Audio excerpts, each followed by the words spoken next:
subject is Ruach Ra.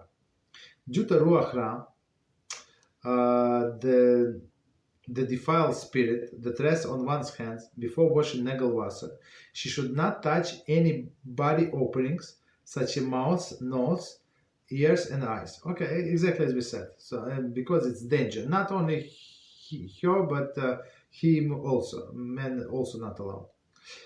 This is because Ruach Ra can have harmful impact. Maybe yes, maybe no, but let's not try. Okay, it's actually directly from Shulchan Aruch. There is a dispute whether this refers to the touching only interior of these openings, or likewise it pertains to the surface. Thus, preferably one should not touch even outside of the body orifice. So, what does it mean? Like put like touch outside your eyes, not exactly not to go inside of your eyes, or like touch your nose from outside. So as we said, there is a dispute. So try one more time to wash your hands as soon as possible. So because it's normal for a person after waking up to touch like all of these openings, especially eyes. Continue.